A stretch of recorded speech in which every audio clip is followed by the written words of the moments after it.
For everybody that's joining us on Facebook Live, I don't have it in front of me right now, not seeing any comments or questions, but this is our area of concern that we're watching. It's moving from Geneva into Houston County right now. It's going to just barely cross over that small panhandle that we have in western Houston County and then make its way into Dale, likely staying east of Newton, crossing over 231 there. So we're going to keep a close eye on this thing as it moves out of Geneva into Houston and then into Dale County. It's only going to be in Houston for a very short period of time here. Let's zoom in on this thing and show you guys exactly which storm that we're talking about, and we can see some more smaller communities here potentially. It's going to stay well north of Malvern and staying just south of 84 right now. It's getting ready to cross over though. The road that comes out of Slocum on the northern side is the one that is just crossed over. So those that are west of the road north of Slocum, and I can't remember it off the top of my head, but you guys are going to be fine when it comes to this particular cell. So I just heard a beep on my computer. I'm going to go check that in a second here, but I want to see the rotation on this thing and see if it's still as tight as it was. You see the red and the green just barely touching each other right here. You know what? That looks like an area of concern enough for me that I wouldn't be surprised if the National Weather Service just put a warning on it. They said that there's still steady state on this thing, but it's just barely below the tornado threshold near Bald Hill. So those that are in the Bald Hill area, and Richard, if you get any questions, you can write them down and bring them to me from Facebook Live.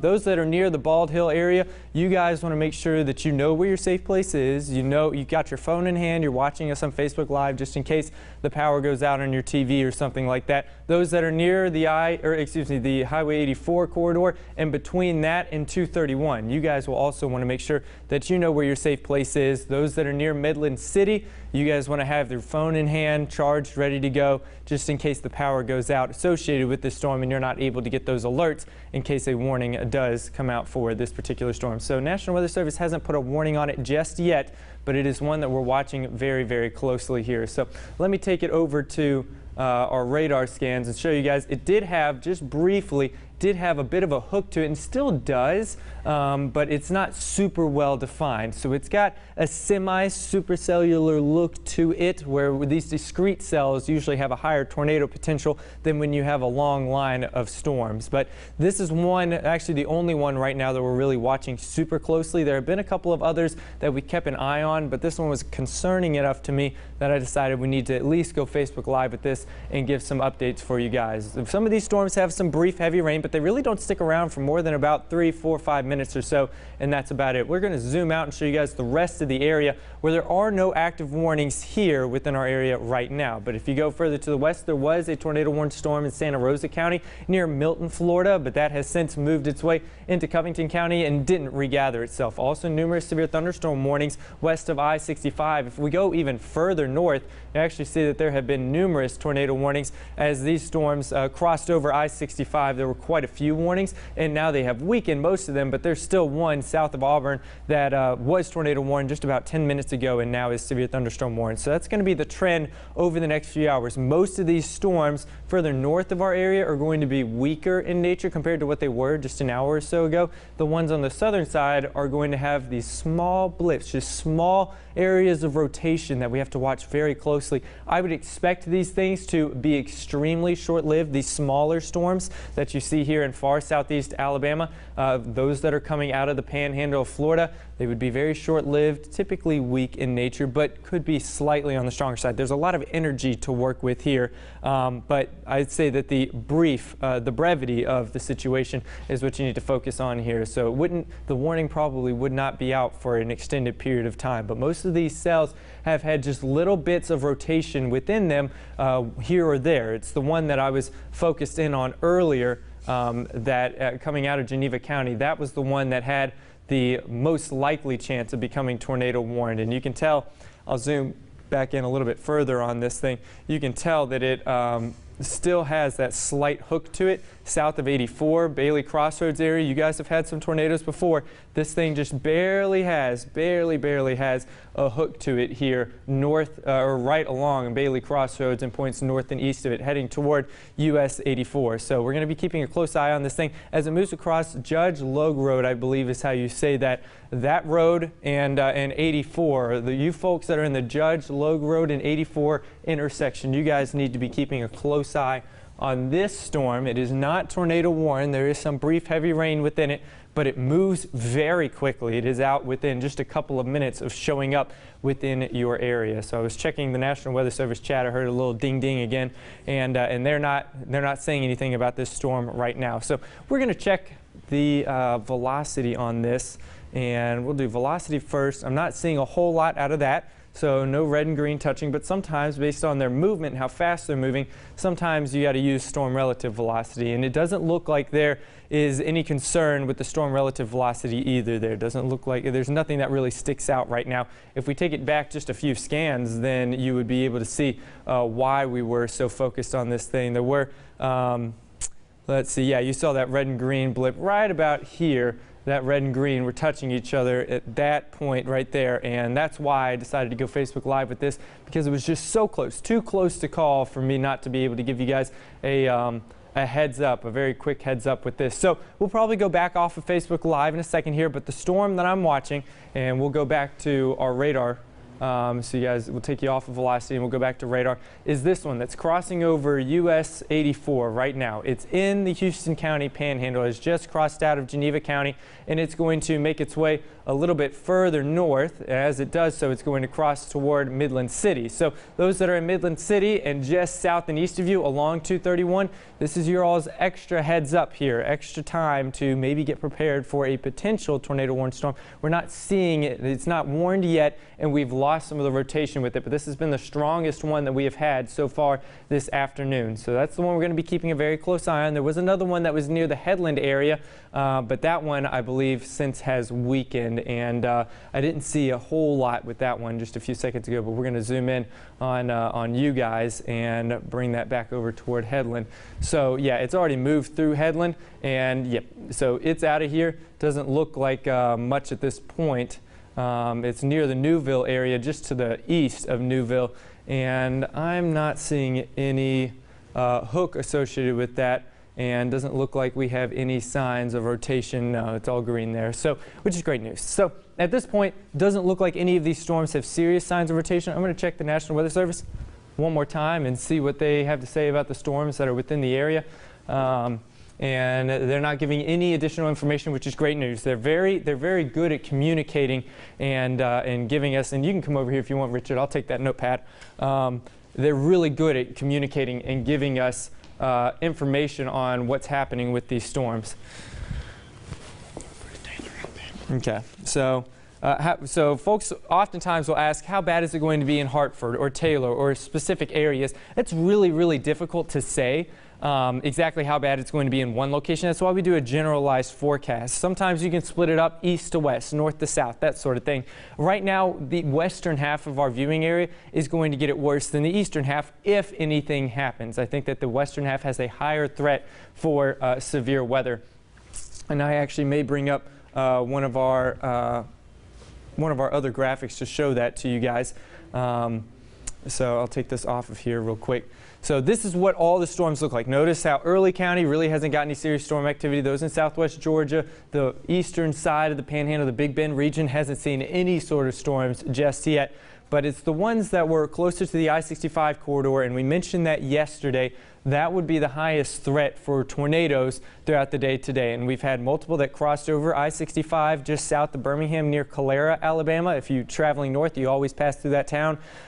Those that were near I-65, but a little bit further south, and just north of I-10, we had that tornado warned storm, and it had really good rotation with it for only about 4 or 5 scans or so, and it has since that warning has since expired, and that was near Milton, Florida. The rest of us, we've had some rotation, but it's all been very weak. Some of it, like the storm that I was talking about, that's now moving from the Panhandle of Houston County into Dale County. That storm has had rotation on it for quite some time, but it's been extremely weak rotation. So it's right here on this 84 icon that you see. It's going to move directly toward, most likely, directly toward Midland City.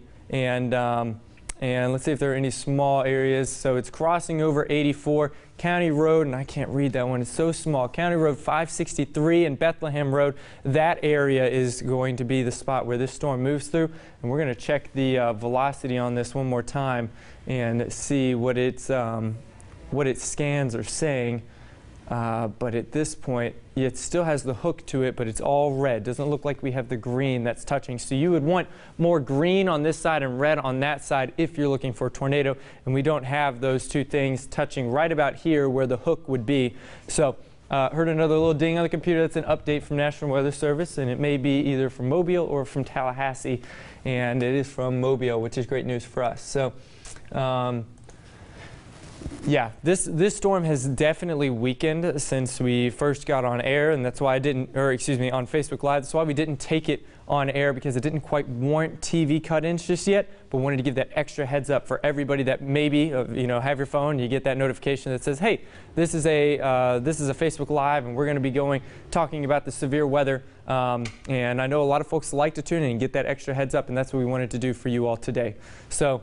Other areas of rotation, I am not seeing any from this wider view, and we're going to check out the radar just one more time. These storms will have brief heavy rain within them. I'm not expecting flash flooding. There are some flash flood aerial flash flood watches further north of our area, but we're not expecting that down here at this point. I just don't think that we're going to get enough rain to actually get any sort of flooding. There could be some ponding on roadways with these individual storms that drop a good bit very quickly, but not enough probably to cause actual flood issues, even for those flood-prone spots that you may run across from time to time and have some water issues. So that's all we're going to do for Facebook Live right now. We appreciate you guys tuning in. Wanted to give that quick update on the cell that is now in Dale County, moving toward Midland City, and will probably stay just barely to the south of it. And I'll zoom in on that one last time for those that are wondering.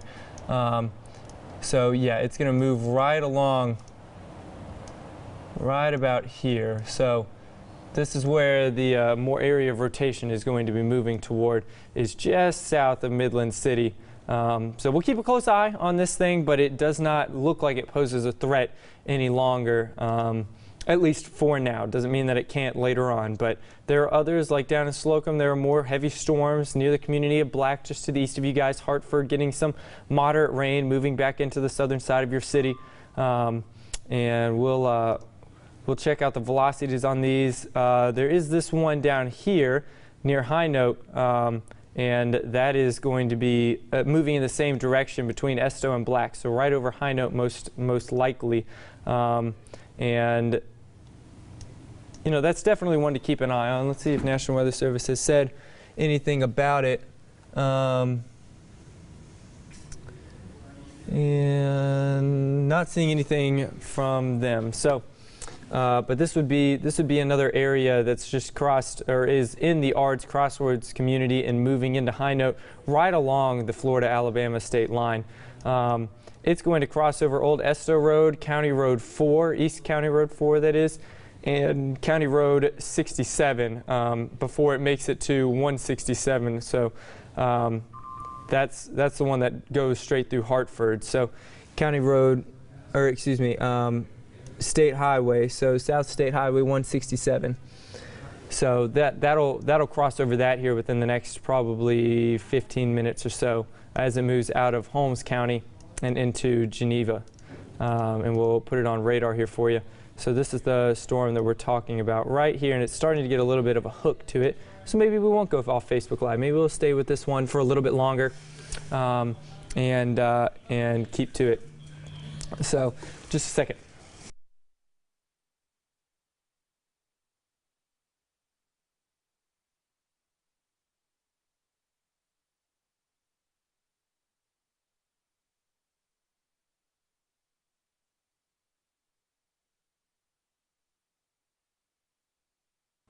All right, so here's the storm that we're watching very closely. And again, the National Weather Service hasn't said anything about this one in particular, but there is a little bit of rotation with it, no doubt about that. You see some of the red and the green touching each other right here.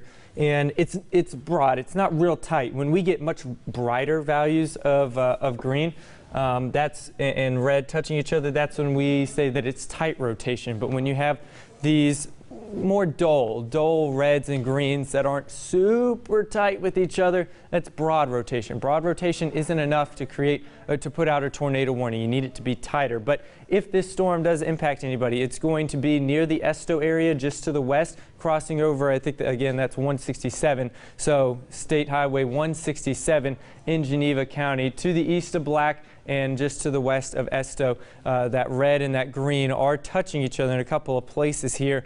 It's not super well defined and it's not super bright, but it is definitely something to be keeping an eye on, and that's why we're going to stay on Facebook Live for a little bit longer here. So here's the overall storm structure. You could see a slight hook with this. It was more disorganized just a couple of minutes ago.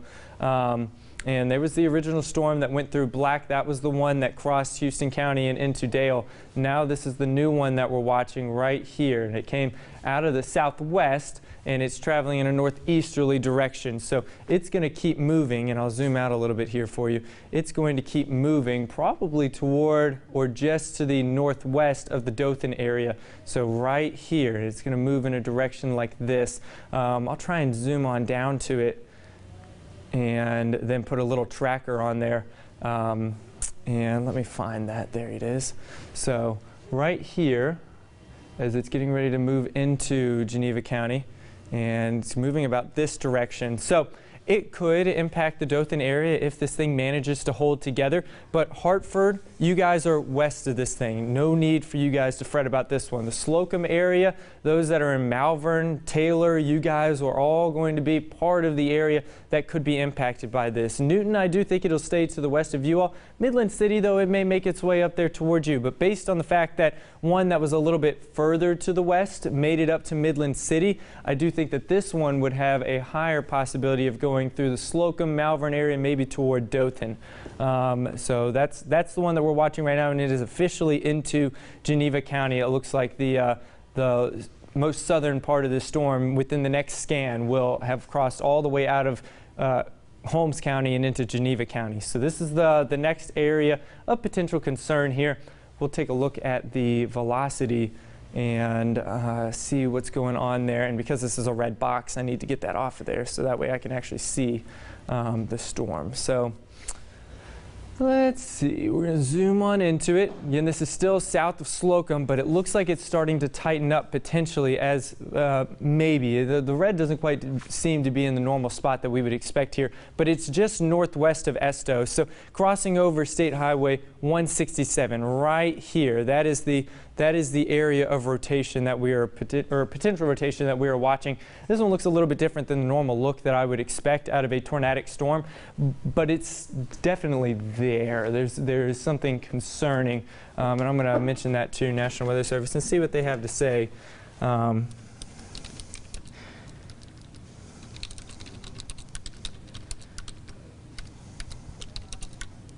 if anybody has extra questions, you send them our way. I'm going to have Richard bring it in to me, and he will give me the latest on that. I'm going to check something on my phone as well. And sometimes I can just see things a little bit better.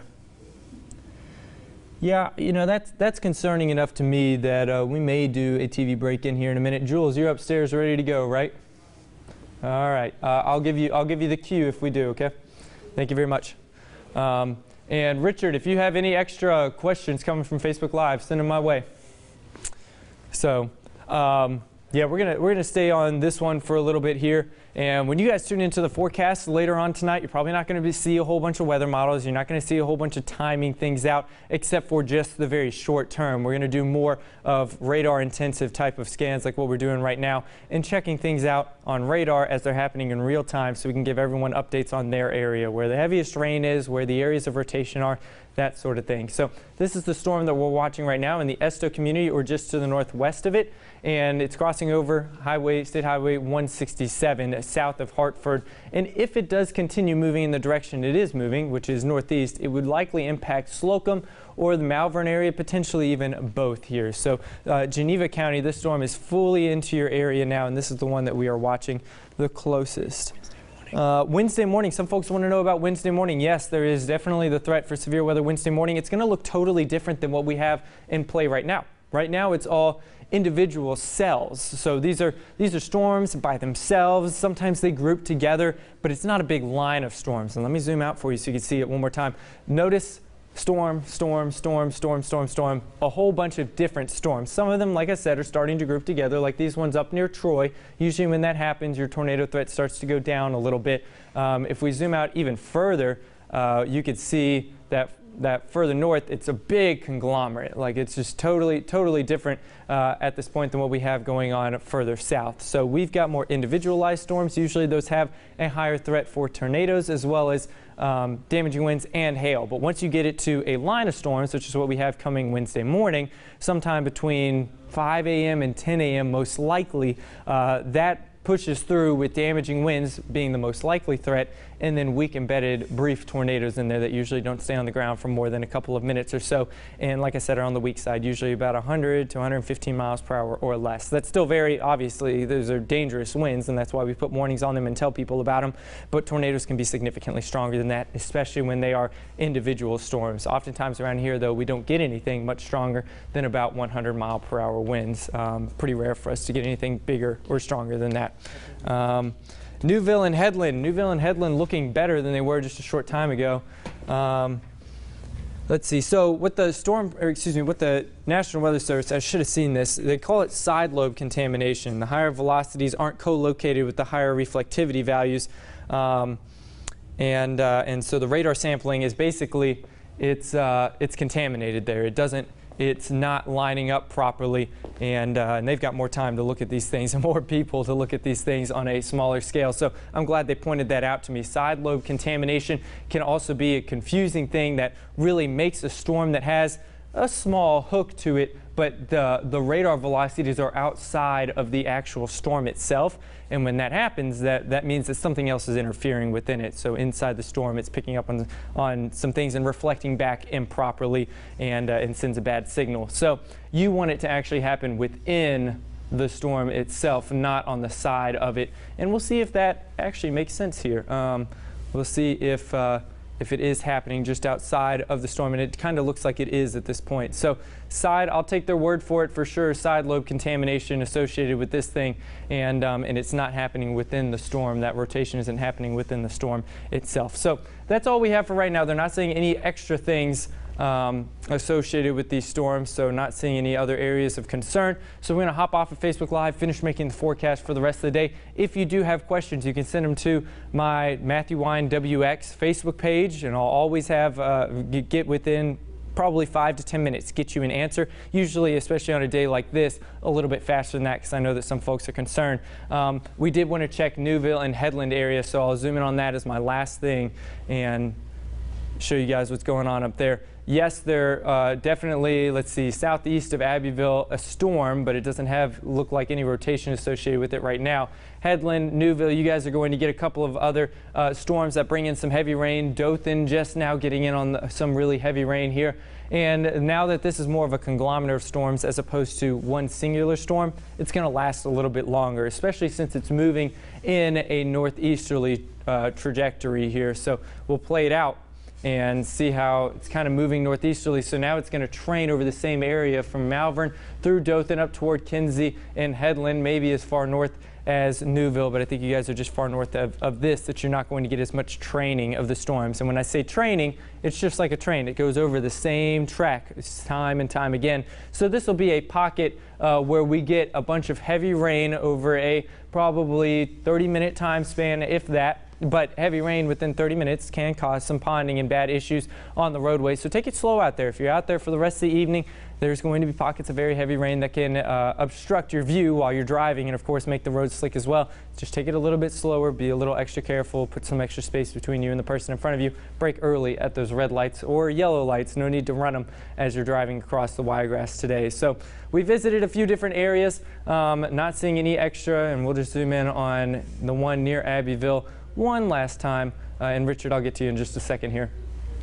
And we'll check out, see if there's any rotation, because someone was asking specifically about what was going on up there, and it does not look like there are any areas of rotation associated with any of the storms that are passing through Henry County right now. So good to go on that note.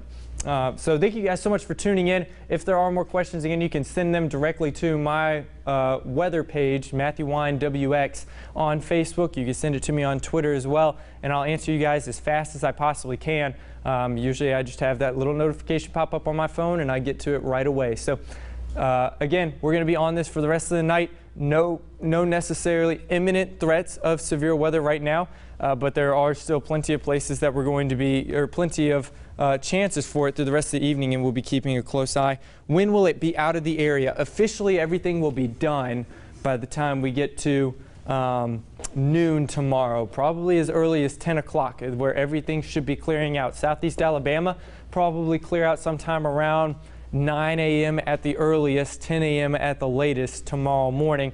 And for those that are in southwest Georgia, give it another hour or two, and then it'll be out of your area. So get past noon tomorrow, everybody's clear. Sun will eventually come back, and temperatures still expected to be in the mid-70s tomorrow. And then after that, we have a big temperature dip where we're going to have those highs in the 50s and the 60s, and lows could be flirting with or potentially making their way down into the 30s a couple of times over the next 7 days. So that's something to keep in mind. Your rain jacket today and the shorts and the short sleeve shirts, and then eventually you may need to bring out a heavier jacket or coat for a couple of mornings, but nothing more than that. It's going to feel fairly seasonable as our temperatures make their way up to or above 60 degrees most days out of the next 7. So again, thank you guys for tuning in. That's all for Facebook Live right now, but we'll be back on if anything else comes up. Have a great rest of your day.